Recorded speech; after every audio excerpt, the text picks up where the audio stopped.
Assalamualaikum warahmatullahi wabarakatuh. Perkenalkan, nama saya Fraju Valendia dari Departemen Ilmu Komunikasi, Fakultas Ilmu Sosial dan Ilmu Politik dari Universitas Andalas. Pada video kali ini, saya ingin menjelaskan salah satu teori yang ada di dalam mata kuliah pengantar ilmu komunikasi, dan teori ini cukup mencuri perhatian saya. Teori ini ialah teori spiral of silence atau teori spiral keheningan, di mana di dalam teori ini menjelaskan bagaimana seseorang menyatakan cenderung atau dia tuh menahan diri untuk tidak berbicara mengenai pandangan ataupun opini yang ada dalam diri mereka karena mereka takut akan diisolasi atau diabaikan dari masyarakat. Teori ini diperkenalkan oleh Elizabeth Noel Neumann. Dia memperkenalkan bagaimana teori ini bekerja dan apa penyebab dari teori ini. Teori ini ialah dia tuh menjelaskan apabila mayoritas dia akan semakin menguat, sedangkan minoritas dia akan kehilangan keberanian untuk mengungkapkan opini dia.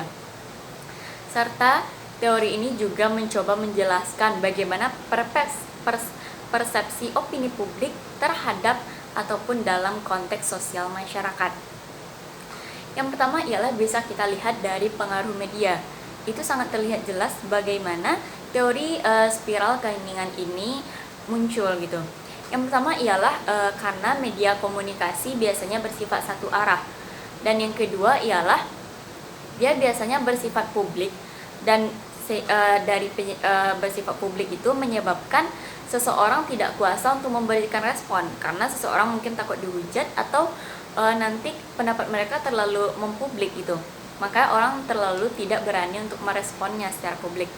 Dan yang ketiga ialah apabila kita memiliki suatu pendapat tetapi tidak didukung oleh orang lain ataupun beberapa kelompok lain, maka itu akan menyebabkan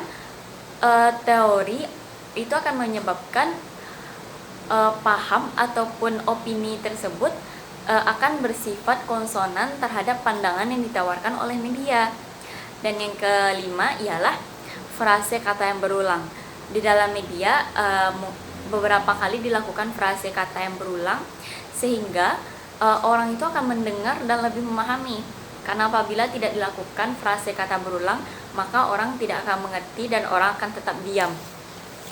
Selanjutnya ialah teori spiral keheningan ini muncul karena adanya rasa takut di dalam diri seseorang untuk mengungkapkan pendapatnya, dan penyebabnya ialah karena hal tadi, karena takut diasingkan atau diisolasi dari kelompoknya.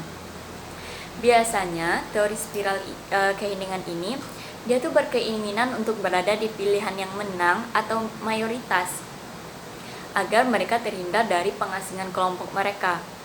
Dan untuk itu mereka tidak akan merespon secara berlebihan kepada sesuatu hal yang sepele.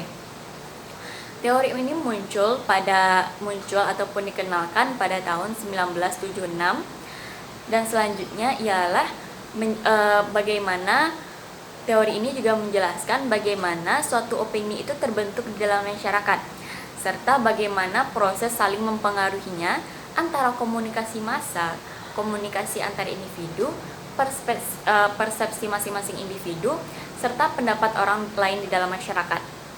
Mungkin itu sekian penjelasan dari saya, dan ini materi saya kutip dari beberapa buku.